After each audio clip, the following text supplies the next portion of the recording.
Thanks for joining us again for another episode of the Rheumatoid Solutions podcast. I've got a very special guest today and really excited to introduce you to her in just a second. She came into our attention sphere via my wife, Melissa, who was scrolling on Instagram and said, you have to check out this girl called Britany Williams. She has rheumatoid arthritis and she exercises at the highest possible level. She's amazing. She's got great energy. And you should interview her for the podcast. And so I checked out Britany's work and I'm like, oh my goodness, you would think that she, hasn't had a physical ailment in her life. Her workouts are very high energy.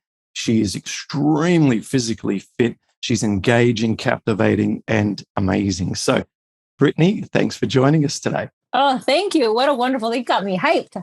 Thank you so much. Well, that's how it came about. And what I wanted to talk with you about today is the fact that you were diagnosed with rheumatoid arthritis at age 13. Mm-hmm. You're now 33 and you've been an incredible transformation in that you're living a life of high fitness and inspiring a lot of people, tens of thousands of people on your Instagram platform. And of course, via the app, which is a sweat app, a business or originally developed by Kayla Itsins and her partner at the time. And you're doing amazing things. So I wanted to talk about your rheumatoid arthritis history, how you managed to be so active with the diagnosis, and things that we can learn from you about fitness and how we can get started if we're not doing much exercise. So let's start about your story. How did this all unfold? Absolutely. So I started off, I'll be honest, athletic my whole life. Was never gifted, but I would say an average teenager growing up until I hit 12 when I started having a lot of growing pains. We thought were growing pains in my wrists. And as I think anyone who's been diagnosed with autoimmune disease, it starts this very long journey of 1,000 tests, doctor's appointments, blood work, to kind of figure out, what's happening. And I think that I was having a lot of pain as a child and eventually at age 13 was diagnosed with rheumatoid arthritis. And it completely flipped the script. Here I was, an athletic child who loved playing soccer and basketball and all of the things, and grew up certainly a tomboy to be told, I don't know what your ability to run is going to be. I don't know what your ability to write what your handwriting is going to look like when you're 30. I think getting introduced into those ideas opened my mind that I'm going to have to do things a little bit differently. But I also think very early on, I recognized that my athletic ability may be short-lived.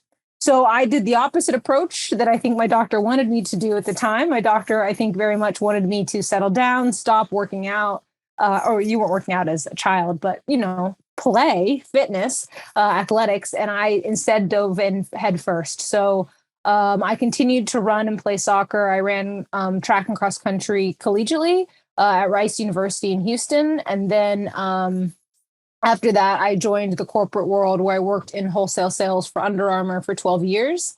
So stayed in the fitness world, but behind a computer and crunch numbers until in 2017, I got the itch to become a fitness instructor.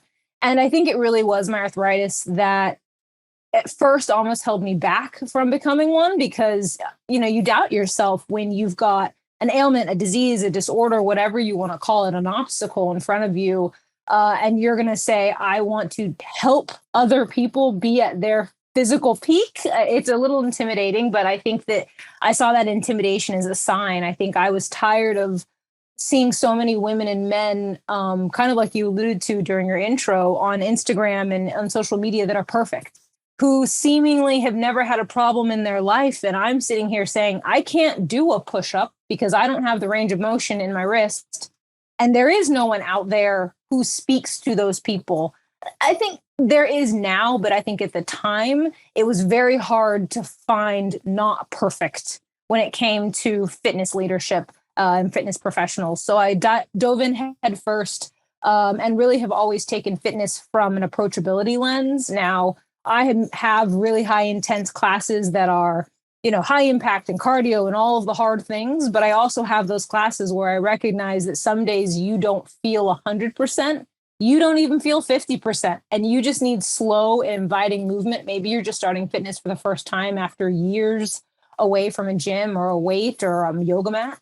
So I really tried to come into fitness with an open mind. And I did that part-time for 5 years. And then last year quit my full-time corporate job to pursue fitness full-time, because there's an itch inside of me that truly believes no matter who you are, no matter what kind of background you have, fitness can be, I think, a tool in your mental and physical health. And I just think that I would much rather spend my time showing that tool to the world and helping women and men, but women specifically on the Sweat app, learn how to use fitness to their benefit and not just think of it as something that they have to do, which certainly I think landed me to the Sweat app, where now I have multiple bar programs that help women feel better about themselves, like I said, physically and mentally. And then it's kind of grown and exploded from there. It's, it's not your typical story from diagnosis. So can you explain, what path you went through with perhaps medications, for example? We'll talk about that first. And then I want to ask you about how exercise enabled you in parallel to medications to keep symptoms at bay. So let's just talk about what the doctor recommended, if there was friction from you about sort of uptaking medications, and what you eventually did and what you're doing now. Of course. I think medication, I always tell people I would not be where I was without it. So I have to stop there and give a nod to the doctors of the world in the medical field, because I think it's been amazing, but it's a hard journey. I think finding the right medications for you. I started initially on methotrexate, and I'm sure I started kind of a daily pill as well that I can't remember what it was, but certainly the go-getter was methotrexate, and was on that for a few years. And I think at that time, my pain was very localized to just my right wrist. And I'm right-handed. So it certainly was something I felt every day, but I felt like it was managed.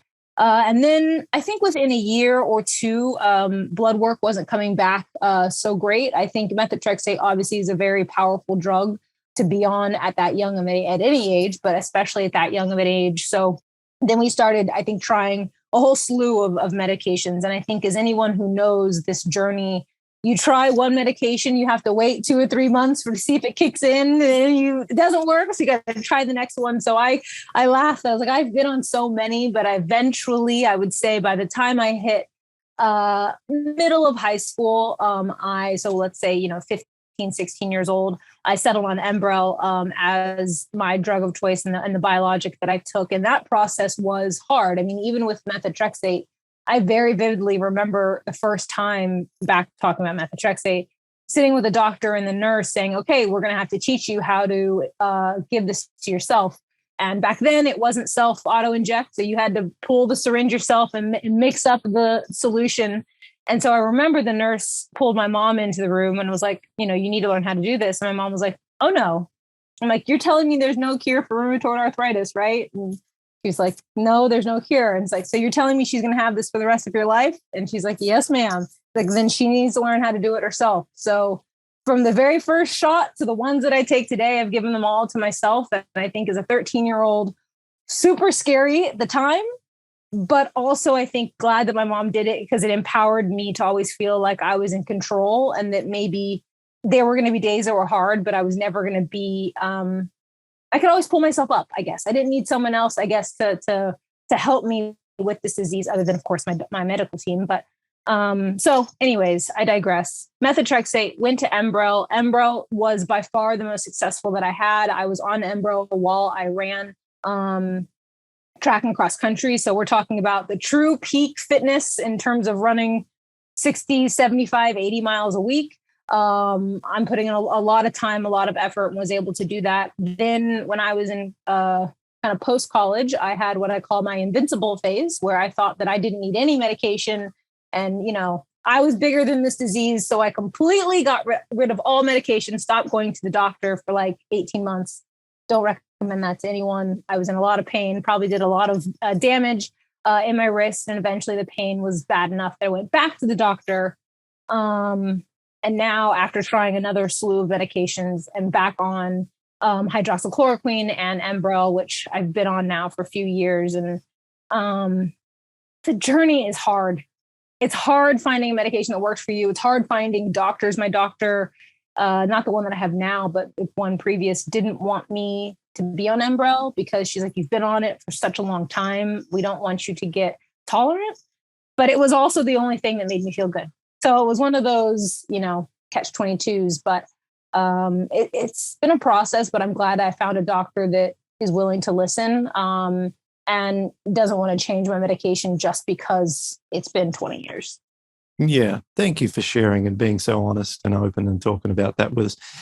With regards to, these sort of cycles we go through with feeling invincible, like you said, at times, and at other times we feel very vulnerable and we sort of walk with our tail between our legs into the doctors and say, I'll do whatever you recommend because I'm just, I've sort of essentially feel like I've failed. Everything else I've tried is not working. Where are you in that cycle at the moment? And especially with regards to positioning that with reference to how good your career is right now. It would appear right now that whilst things are steady and stable, that's probably something that you can put back in your mind and say, let's work on all these great things that I've got going on right now and just let medications be medications for the time being. Is that sort of where you're at? My answer might change every day. And I think that's the truth when it comes to these diseases, is that one day you're riding high and everything's wonderful. And the next week is really hard. I think for me, I'm in a really good space when it comes to most of my joints. So my arthritis is spread to most major joints, my ankles, my toes, my knees, both wrists. I have it in a lot of different places rather than just my right wrist. And I think I've gotten it to a good point to where my doctor and I don't really have to worry about my wrists, my knees, my feet. Sorry, my left wrist, but my right wrist is significant. I think in the amount of damage that I have, the amount of range of motion that I've lost. So while I feel very constant in my medication and my doctor's trips are quite easy, there's still I'm going to call it once a month where I feel depleted, where the pain in the right wrist still feels like it takes over. And, it's funny, my last doctor appointment, I love my doctor for this reason. I went into her and I said, I feel 95% good, but there's still that 5% in my wrist that I just can't get to be great. And she smiled at me and she goes, Brittany, how long have you had this disease? And I said, 20 years. And she goes, and what do you do for a living? And I was like, I'm a fitness instructor. And she was like, exactly. You have defied all odds in becoming a fitness instructor who works out a lot every single day. You are doing planks, push-ups, you're lifting weights, you're lifting barbells. She's like, I am not, that is a you decision. She's like, I don't think we can ever get you to 100% if you're going to use your body that much. So there's also been this, I think, reality check of if you are going to push yourself to the level that I am, I think that there's going to be pain. And I think that's the decision that I have to make for myself. But I think with everyone else who doesn't do fitness as a career, I think it's about finding that happy balance of doing what you need to be able to live your life, but also not being afraid of that pain. And that sometimes you're going to have to go through some pain to see changes. To be able to get increased range of motion, I had to do a lot of exercises and a lot of stretches in the morning that were painful. And, you get stiffness in the morning and you have to get up and you have to walk. You cannot sit still and it's painful. But on the other side of that is so much, I think, growth and beauty and pain-free days. So I think it's a give and a take. I completely agree that the exercise is far more beneficial than detrimental. In fact, the detrimental aspect of the exercise is almost insignificant if we're being extremely mindful as to how we move our body. And in your case, you're pushing the boundaries with that wrist maybe by doing some things that otherwise, if you didn't have it as a career, you might not do. For sure. For sure. Yeah. And so, like your doctor said, which was very sort of very insightful, is that maybe there's maybe one thing you do each week which might stir it up a little bit, but then I think you and I can agree that every other minute that you're exercising, it's pure benefit. Exactly. And that's exactly what she meant. And I really appreciated her insight because she's right. I'm pushing my limits. But I think I've seen so much growth from that. And I don't think you ever have to push the point. I tell my clients, whether they are have arthritis or an autoimmune disease or not, there's a difference between pain and discomfort. And I think the most important thing that you can do in life, but mainly in fitness, but in life, is understand the difference between discomfort and pain. When something is painful in an exercise, you always need to stop. You never want pain, but you cannot avoid discomfort when you are looking for change in your body, in your mind. It's going to be uncomfortable. I cannot, if I write you a workout that's not uncomfortable, it is not a good workout. It is maybe for a rest day or a recovery day. But once I think, people can understand that difference, I think the world really unlocks in terms of what they're capable of. What insights or thoughts, maybe attitudes, do you think are helpful if someone is right now thinking, well, this sounds good, but it really hurts me just to get up and move around? Drawing upon when you were in those situations, what would you say to yourself? How would you get up and get into some physical activity and how would you speak to someone in that situation now? Yeah, I think it all comes down. I'm really big on habit changing.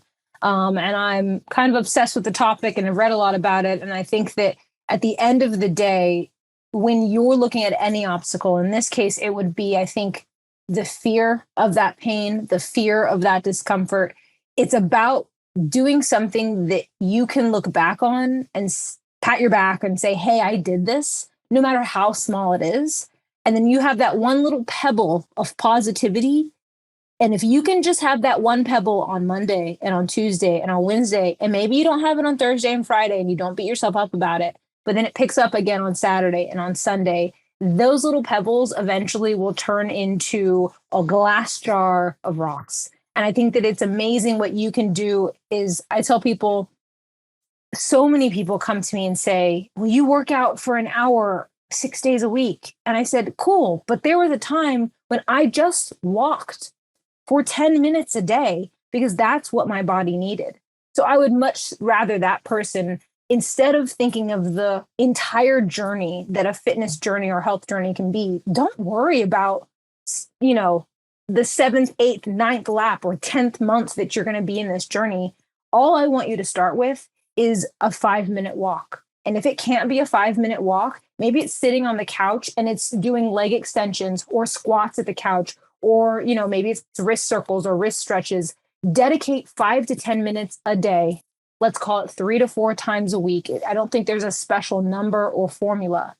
Build that habit. Once you've built that habit of doing it, of celebrating the fact that you're doing it for 3 to 4 weeks, 5 weeks, 6 weeks. Again, I'm not big on the amount of times. I think it varies per person. Then maybe that 5 to 10 minutes becomes 20. Then maybe that 20 minutes becomes, okay, I'm going to pick up a dumbbell or I'm going to do a workout program like the Sweat app. But until you first built that habit and you can look back and say, wow, for the last month, I have gone on a walk 4 times every single week. And who cares how long it was? Who cares how fast it was? You have to celebrate those milestones that you made. And I said, if I can, I look at my clients and I say, if you can come to me with that prep work already done, I don't need you to have lifted a weight. I don't need you to be able to do a plank, but I do need you to have built this habit of celebrating your successes when it comes to your health, because that's a foundation that anyone can build on, no matter how big their obstacle is. Absolutely love it. You and I have had sort of parallel teachings over the years, even though we haven't crossed paths yet. I have a saying that was very similar along the lines of, every small victory is an enormous victory when you have rheumatoid arthritis. So yes. I celebrate it like crazy, exactly as you say. Tell people, write it in your journal, celebrate it, because we're teaching our brain that that's what matters most. It's getting those results. And another thing that you said exactly overlaps with what I teach as well, which is that with exercise, the objective is the habit. That's the goal. The goal is not how far, how long, like you say.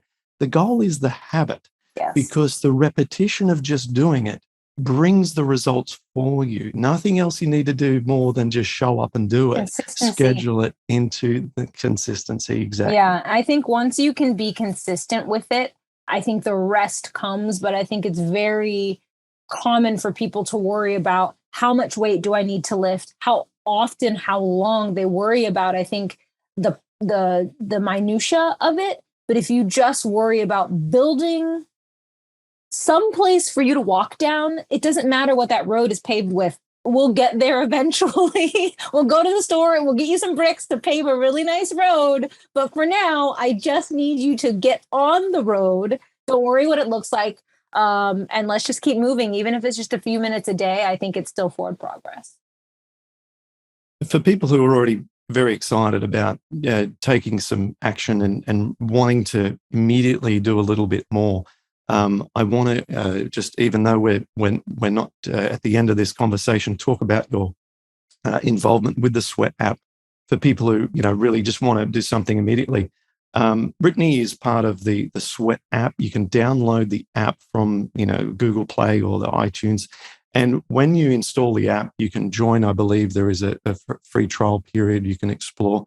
And what can happen inside there is that Britany can become your coach, and she will walk you through workouts right from the very beginning, and she will meet you where you're at. Correct? So even if you're just beginning, perhaps just speak to that for a minute or two. We'll do more at the end, because just in case people want to take action right now. Of course, yeah. So my Sweat programs are bar programs, and a little bit about bar for those that don't know. It's BARRE, not BAR, but it is a workout that was inspired or was created by a dancer who got injured.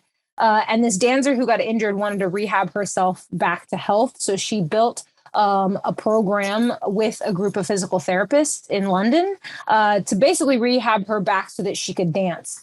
Those rehab exercises, while kind of rooted in dance, it's still rehab, blossomed into this workout that is low impact, mainly low impact, not always, but mainly low impact, super joint friendly, and uses really low weights. So all classes tend to use less than 5 pounds or a little less than 2.5 kilos, which is really nice to have, I think, an approachable way of getting back to mobility, flexibility, strength, and muscular endurance. So my programs are bar, which I love because that is exactly how I got back into shape. After that, I'm invincible and I can do anything, period of time. It allowed me to get back into shape. And my programs, they are 2 of them. One that is called Bar with Britany. That one's going to be most likely, I would say, the most approachable option, because the other one is called High Intensity Bar and is more of a high impact cardio based option. So Bar with Britany is certainly where I recommend most people to start. What's great about that is that the workout program starts literally with week 0. It starts knowing that you may be a complete beginner to fitness. Not only is bar potentially going to be a new type of workout for you, but this might be your first time doing movement in years. So we have multiple weeks that are dedicated just to getting back into the groove of things. You can repeat those weeks. It'll ask you want to move on, or do you want to repeat? Some people will stay in those beginner weeks for a little bit longer until they're ready to progress. But what's great about the app is that it's progressive. And anyone who knows about improving your fitness is you have to continuously challenge yourself over time. You can't just hold a plank for 20 seconds every day and then expect to have a 6-pack in 6 months. You have to continuously adjust. So what's great is that I've done the hard work for you. There's no guesswork. If you continue to move down the path throughout the program, it continues to get harder. It continues to get more complex. You'll notice I'll go from doing push-ups on my knees in the videos to push-ups on my toes eventually. So things that you don't necessarily have to follow, right? You can always do push-ups on your knees, but you start to see that progression. So the sweat app is great. The workouts, there's 3 to 4 workouts a week. All of them vary from 30 to 50 minutes per workout. And then there are 2 express classes, we call them, which are workouts that are 15 minutes or less, because we've certainly recognized that there are people out there who do not have time for 30-minute workouts. So we provide that option too. But really the goal is to progress you and to allow you to be comfortable. All of the workouts are pre-recorded, but you do see me working with you the entire time. So I'm doing every single exercise with you. I'm sweating and shaking and all the things with you. And then you have my audio overlaid on top of the workout.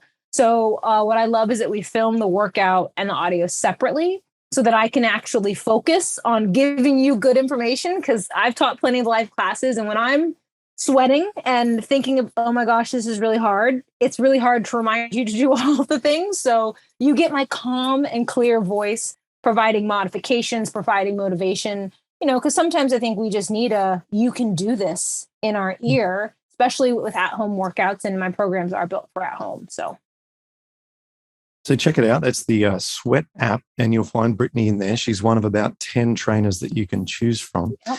Now, I just want to remind people of the importance of exercise just across the board. I've just been working on this chapter late last night in my book, which will come out in a couple of months. And in that chapter, in that exercise chapter, across the board, rheumatoid arthritis patients exercise less than national guidelines in every country. The reluctance is generally around concerns about exacerbating symptoms regarding pain during exercise, and also chronic fatigue. People are concerned or fatigued, and it just all stems too much. And there's just also a position of inertia, in that if you're not exercising and you've got enough going on and the life is enough challenging, you don't think you want to add something else to your day that takes a little bit of an effort. And so the position of most people with RA is not enough exercise, but the benefits are so endless and limitless that it's hard to even know where to start. One of the things that I talk about a lot is the concept of oxidative stress. And when we have an engaged immune system in a chronic way, we're constantly generating free radicals. That's what the immune system does.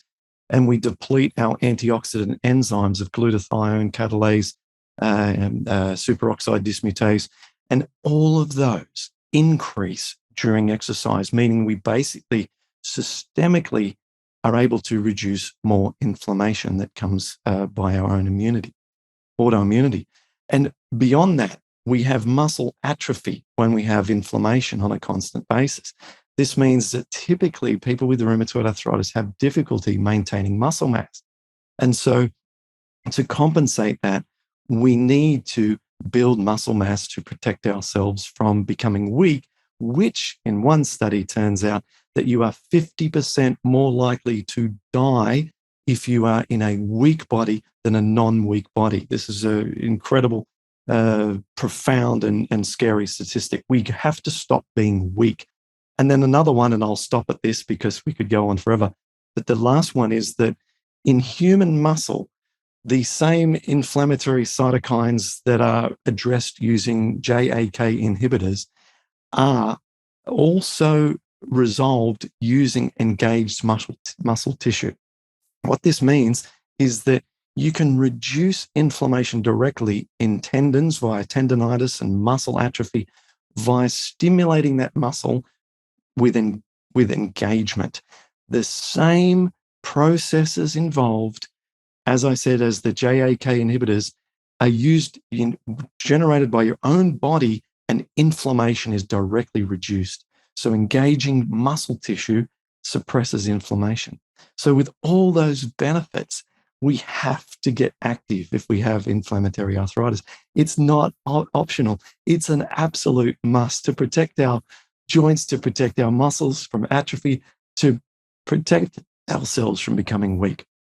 So with all that said, now, let's say, Britany, and let's not project anything negative. Let's say a person and I'm putting you on the spot here, is having trouble with their knees. Are there some exercises that are safe and simple that we could do for our knees? And I'm just going to run through a couple of joints if you don't mind. Yeah, absolutely. So I think the first things first, and it's funny, I was literally just working on a video about knees earlier today and lunges. But I think when people think about knees, you think of big range of motions like squats, you think of lunges, which can be really hard on the knee. One of my favorite knee-friendly exercises to do, which you can do at your own home, is squats to your couch. Now, if your couch is really low, maybe to a chair, you don't want to go too low, but have that support. And just come up and down from a seated position is a really great place to start. You can certainly do it at the edge, have your hand on kind of the railing or the hand rest, I guess just should say, of your couch to kind of help push you up.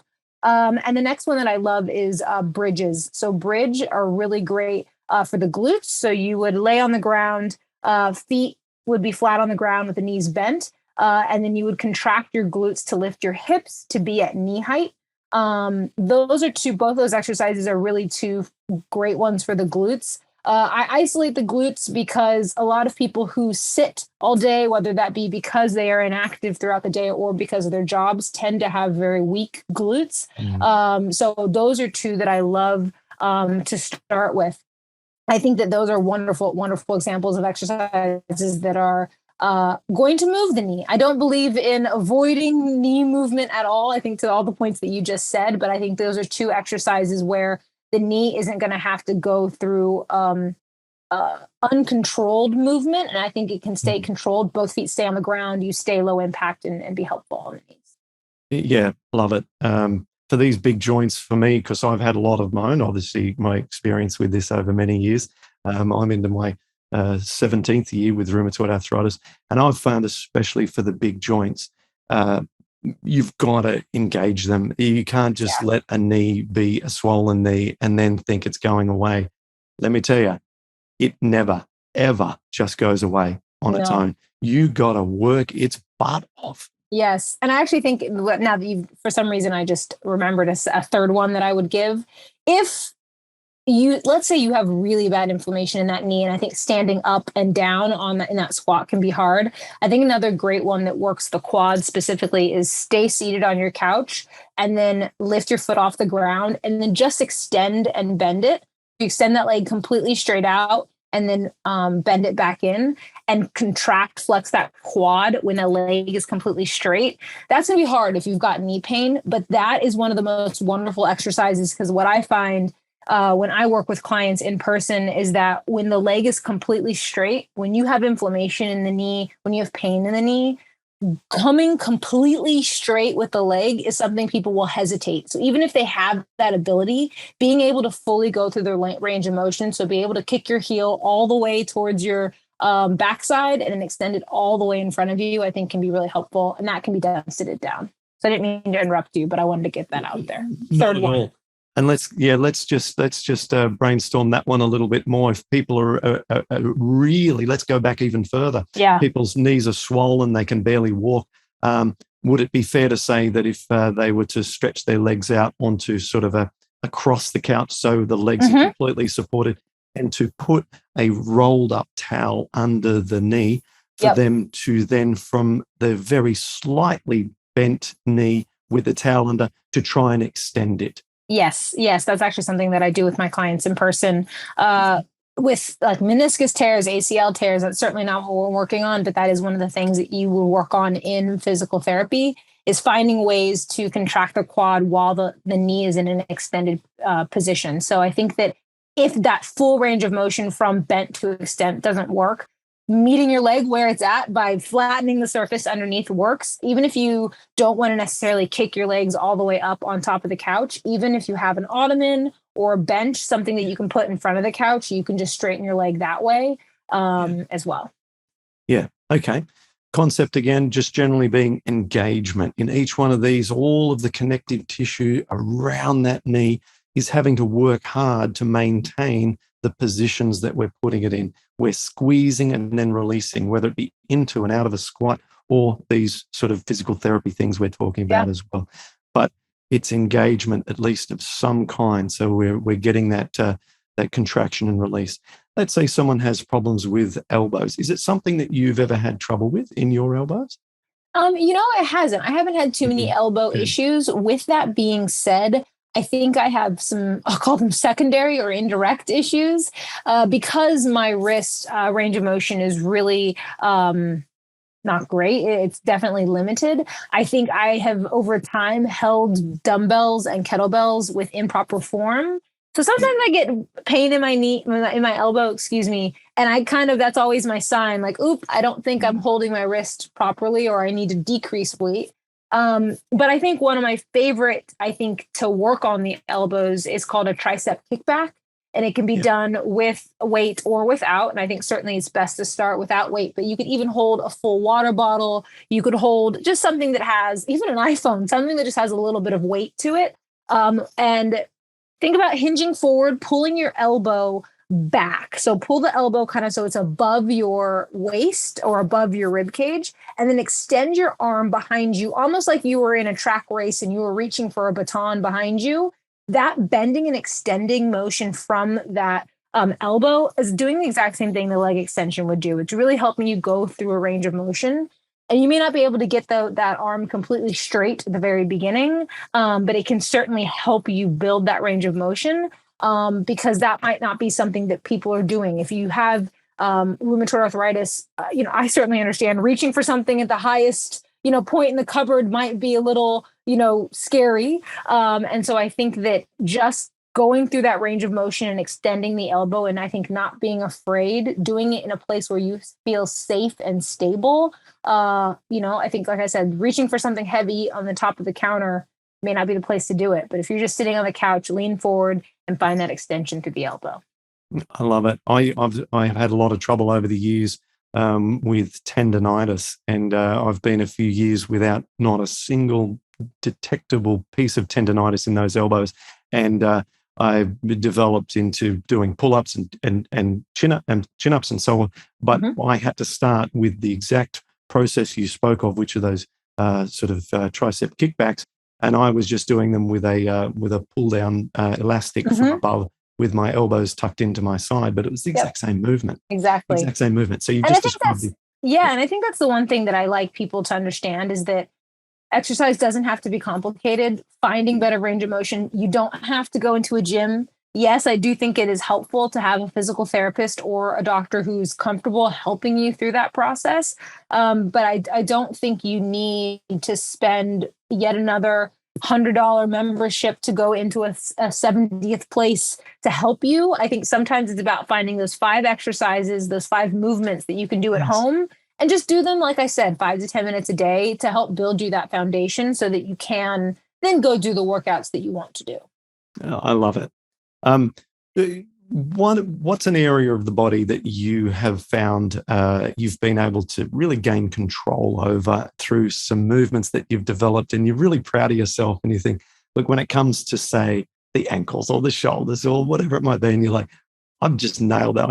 Which area have you been hanging out on my Instagram account? Because I feel like you're just teeing me up for my favorite story, which is it's my wrists for sure. And I know I've alluded to that a few times, but the pain in my wrist and the range of motion in my wrist was at an all-time high in the early 2000s. So kind of coming off of that, I'm not early 2000s, excuse me, early 2010s. I'm not sure what we're calling that decade, but that sounds right. Coming off of my quote unquote, I'm invincible phase where I ended up, I think, doing a lot of harm by coming off of medication. My range of motion was nothing. I mean, I could not really move my wrist at all. So walking into a boutique fitness studio for the first time and being asked to do a plank was out of the question. I could not hold myself up at all.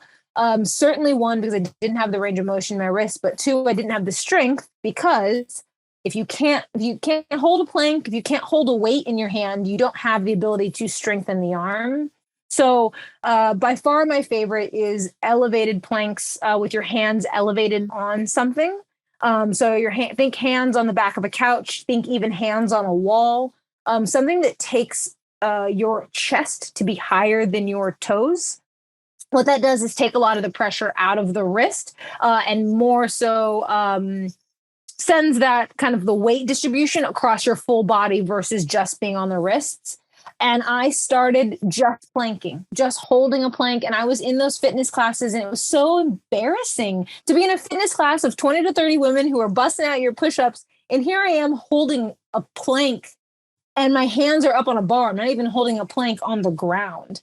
So to be able, over the course of a couple of years, to be able to hold a plank, to then be able to do a push-up, to push-ups on my knees, to now being able to do, I can do push-ups on my toes. There's very few exercises that I can't do, but my push-ups, I by far hold closest to my chest because, no pun intended, since they're a chest exercise, but I just couldn't do anything in the plank position at all. So to be able to get to the point to where I can do a push-up with confidence is just proof to me that you can do anything you set your mind to. It might take years. Like I said, it did not happen overnight. It took 2 or 3 years to be able to get to where I am now. But the feeling that you get when you can look back and say, I couldn't even hold a plank, or I couldn't do X, Y, and Z, and now I can do it.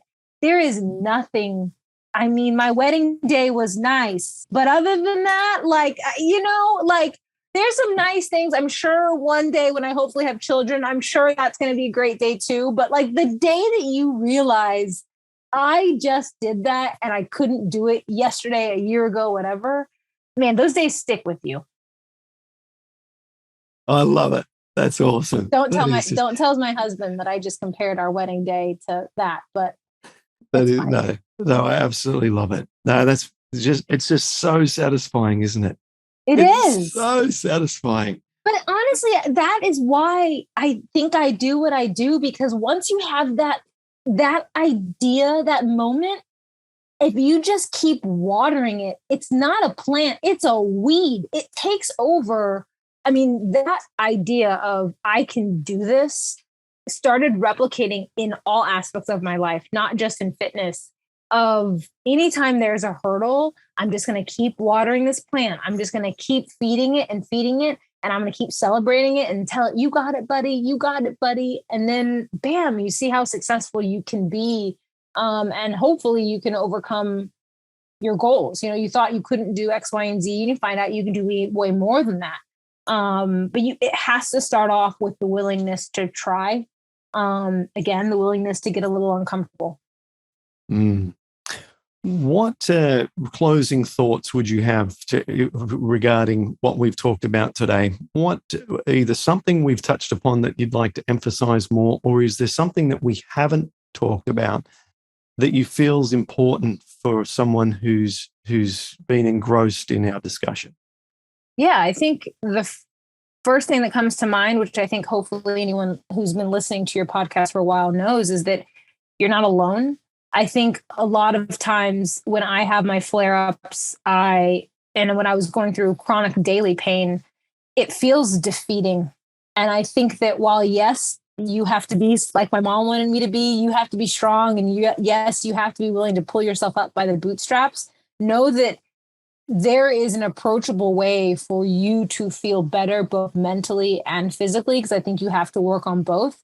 But you have to be willing to ask for the help, and you have to be willing, unfortunately, to put in some work. I wish I could sit here and tell you it's really easy to become pain-free. You don't have to work at it at all. I would be rich if I could figure out a way to do that. But I think be kind to yourself. Recognize you're not alone. Recognize that it's going to take some positivity. But I think that the woe is me attitude is okay to have. I'm going to start there. I'm not going to say don't have it, because I think that's unrealistic. I think it's okay to have bad days and to cry and to feel defeated. But the next morning, you need to pick yourself up and say, how am I going to make this life that I'm living a little bit better, slowly but surely? And know that so many of us have gone through it. And I think that that's why one of the reasons I love social media is it's so easy to find people going through what you're going through. And it makes the world feel a little less, I think, daunting when you know you're not alone. Tell us your social media handle, and so people can follow you. Yep. So on Instagram, actually on everything, on Instagram, Facebook, and TikTok, I'm at Britany Williams. So I'll spell it Britany is spelled Britany, and Williams is Williams. Fantastic. You're very, very active on social media. You respond to a lot of questions that people post on there. You've got quite the following, quite the community. So if people are on Instagram who are following this, go head over and follow Britany. Britany, we did mention the Sweat app. Let's just close out on that. You can everyone listening can access either on Android or on Apple the Sweat app. There's a free trial, as I said. You'll find Britany on there. Britany does not get compensated for her special link or anything, but we will put a link to join the Sweat app on our page. Head over to rheumatoidsolutions.com/blog and you'll be able to find this episode. And if you do join, then it looks good. Britany's bringing people into the app, so it does help her in that sense. And do let me know too. I think if you do try a class, if you do follow me on social media, please send me a direct message. I would love to connect with you. And I think, help be a resource for you. Even if you don't work out with me, while I would love for you to work out with me on the Sweat app, I think just being able to have, a fitness instructor who gets it, who understands if you have a question, and you're maybe afraid to ask, you do not need to be. I get asked every question under the sun. There's no such thing as a silly question. So while I certainly want you to click on that link and download the Sweat app and work out with me, even if not, I'm certainly here as a resource for you. Well, thank you very much for your time today. It's been super, super great to have you on the episode. Thanks for having me. I really appreciate it. Yeah, thank you, Britany. And we'll see you online, and maybe you and I could do an Instagram live together sometime. We should. And I hope that some people have enjoyed listening. Thanks so much. Thank you.